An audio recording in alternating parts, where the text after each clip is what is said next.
gentlemen, welcome to another podcast video for Without Spot or Blemish Ministry. I am in the mountains north of Alpine, going into the Fort Davis region, riding along with none other than Chad. How's it going, brother? Good. So glad you're here today. We're actually together this time. Is today July 4th or July 5th? 5th. I don't really care about holidays that much, but we are on the road on this beautiful journey to go on a hike, and the video doesn't do it justice at how beautiful these mountains are. I've never been to Israel, but I sort of imagine it to be kind of like Israel, desert mountains. Chad's not as big a fan as I am because he likes a lot of trees and whatnot, but I just really enjoy this terrain. But we've been talking a lot about how in the state of Texas, the governor, Greg Abbott, has forced everyone to wear masks when they congregate in businesses. And I believe it's a $250 fine for the person and a $1,000 fine for the business if the business doesn't comply. Yep.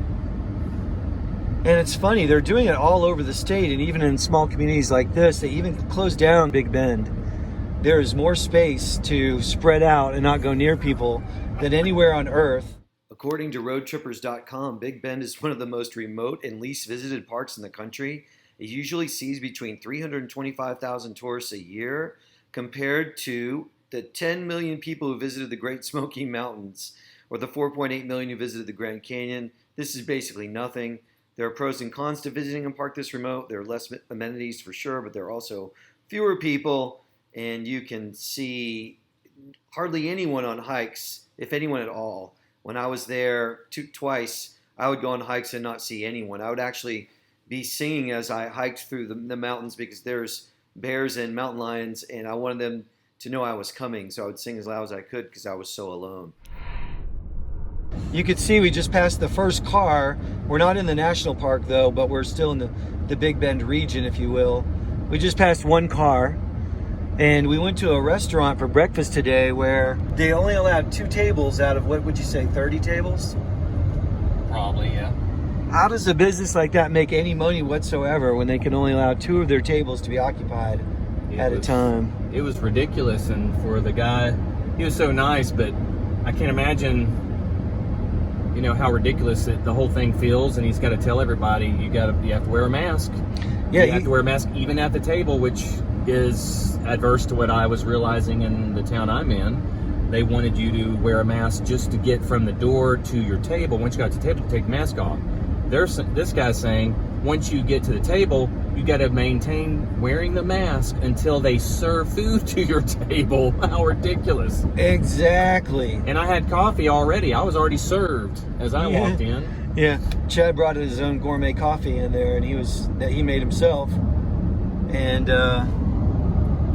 gosh, it's so beautiful. I wish that you guys could really see these rock outcroppings and their shapes and just the redness of them. Glory to God for his creation and how everything is different all over the world. That's my favorite part, and this state is so gigantic. You can go all the way from the Gulf of Mexico and be at the beach and drive probably 10 or 12 hours just to get here, and it's a whole other world. But honestly, this is the only part of Texas I like at all. It's so interesting to look at, and I just love it out here. And look, out in the middle of desert, this farmer or whatever, this little ranch, they're able to make grass grow, and I'm sure that's for hay and whatnot. But oh, look, there's another car. We might catch COVID from them. I'm not trying to make too much light of it because I do believe some people are sick. What they're sick with, I'm not entirely sure.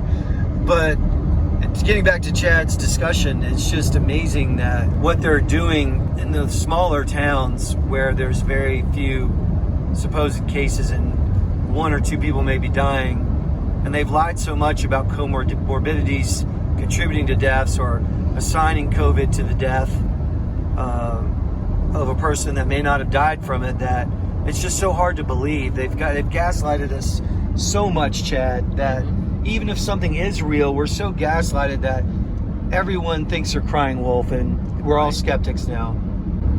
Right, and even I read something on the CDC website that even the test can't be trusted. I'm not sure what it was saying, but it seemed pretty ridiculous to read that. How do we know these cases of COVID are actually COVID cases? There's so much fraud going on in this that it may never come to light, but some of it will, I think. Well, they want to create such a stir that everybody's like, just give me the vaccine so I can live. They want us to want to ask for permission to go live normally again. And they want to give us this vaccine. Well, what's the motive of the vaccine? Is it to harm and hurt us? Look at those mountains. Oh, getting past. People in Texas love to drive fast. And I'm sure the speed limit's 75 and we're going a nice calm 60. Big mountains off in the distance. Anyway, but getting back to the discussion, my view of it is once the vaccine is given, that's when people that we know will start to die. I mean, I'm not saying I know what's going to be in the vaccine exactly. There's been lots of reports with ID 2020. There's supposed to be some chips in it, in the vaccine. I'm not even going to say that's the case. Joining me now is Jay Walker. He's the CEO of Appiject, a company that entered into a $138 million deal with the Trump administration called Project Jumpstart. Welcome, Mr. Walker. Glad to be here, Lori. So what is Project Jumpstart? Well, Project Jumpstart is an emergency and temporary program in the battle against COVID-19. It's a public-private partnership between my company, Appiject Systems of America, and the Department of Health and Human Services and the Department of Defense. And its purpose is to ensure that by year end, we'll have at least 100 million doses ready to inject of a vaccine or therapeutic, assuming one is available. How does the optional RFID chip work? Well, each of these devices that are injection have the capacity to also have a small chip. What that chip does is it has the unique serial number for each dose. It is designed so that there is no counterfeiting. It's designed so that we'll know exactly that the right dose hasn't expired. However, that chip only refers to the dose. There's no personal information, no patient information. It's simply like a barcode, only we know instantaneously where and when that dose has been used. That also helps public health officials know when there are outbreaks, have we vaccinated enough people in those areas? That technology is purely optional, however, and the U.S. government hasn't even decided if they're going to use it. But I would not take any vaccine for any reason. And that's what they want to do. They want to foment everybody to want to take this vaccine. And then they're going to make the people that don't take the vaccine seem crazy. And like they're wanting to, like we're a danger to society. Dr. Thomas Horn and others speculate on this, how something like this might happen with regard to a pandemic. Again, in true Hegelian style, Hegelian dialectic is where you cause a problem which causes a reaction that you just so happen to have the solution for already ready to go, right? So, okay, just imagine this. Whoever they are, they're responsible for everything, right? Release a really bad flu pandemic of some sort. Well, imagine this. If you don't get the shot that they've got all ready to go for you, no shot or cure means, well, you don't have a job. Somebody mentioned last night their job requires them to take the flu shot. And if they don't get the flu shot, they lose their job. So we're already seeing kind of a microcosm of that happening right now, a test. Got to take the shot. You can't be a teacher in school, or you can't work at CVS or whatever. You got to take the shot. So they're already making it mandatory for some people. So we've got a little miniature test going on with that. If you don't take it, there's no cure, no job. You end up being quarantined. But the funny thing is, Chad, if you take the vaccine, it doesn't matter if you come into contact with someone that hasn't. That's right. So they're trying to pigeonhole everybody. The other thing is, as long as we're wearing our tinfoil hats, Chad, the other thing is, like, I see a big tower up there, a cell tower, and you'll notice that it's pretty tall. And I would say 3/4 of the way up, you could see the normal 4G array, which is typically very high. But if you look down, I would say about 2/5 of the way up, you could see where the 5G components could be installed if that's what they are. This is my first cell tower to see in this area. Problem with 5G, when they cannot be spread out that far, there's going to have to be a lot more. If they're going to have 5G on this road, there'll have to be a lot more towers. And you can see that, again, looking up at the top, those are probably the 4G components, but as you go down, I would imagine those are the 5G components. I could be wrong. Maybe those are 4G too, but I do know that 5G does have to be much lower. So we've got that part of all these conspiracies going on, that 5G initiated with the vaccine. Some people are saying it's going to do great damage. Well, anyway, we'll see what happens.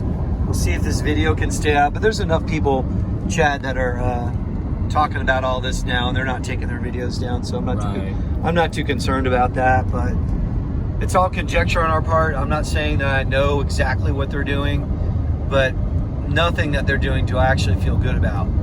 So Chad and I are going to probably make another video or two, but we're going to go ahead and conclude this one.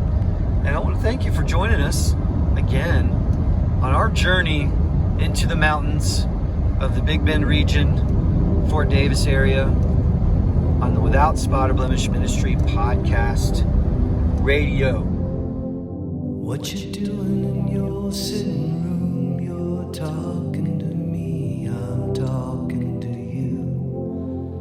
What's that happening all around? Prices up, dollar down. So much to say, so much to see. Scrolls unroll a prophecy, seeks fulfillment as we speak. Do you think you're ready? I say, do you think you're ready? Is your faith strong and steady? The time is now, no time for doubt. Reach for him, he'll pull you in. Hide you in his feathers, all kinds of weather. You'll weather the storm, protected from harm.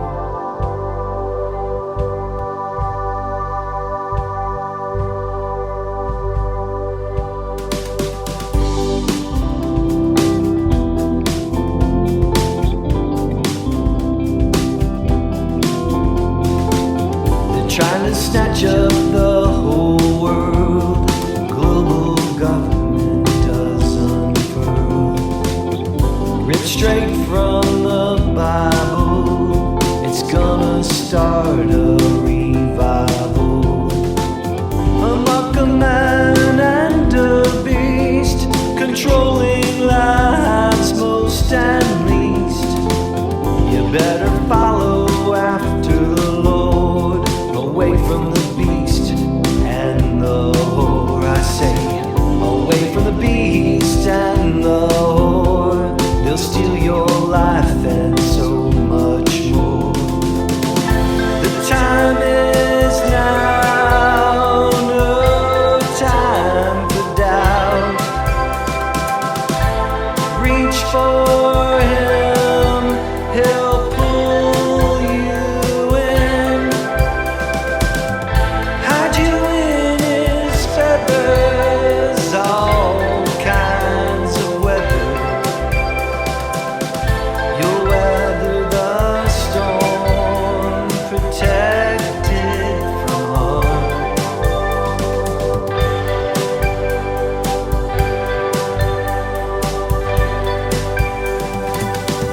They may hurt your body, but they can't have your soul. He who overcomes inherits it all.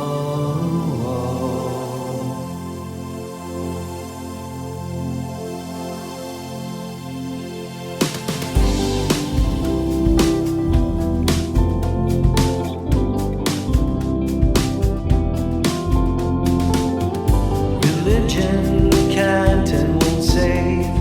Better know God personally. of all the things we've been taught and told. So many lies still unfold. Find out the truth for yourself. Don't put your trust in anyone else. A script of lies must be burned. Every deception so unlearned. I say, every deception so unlearned.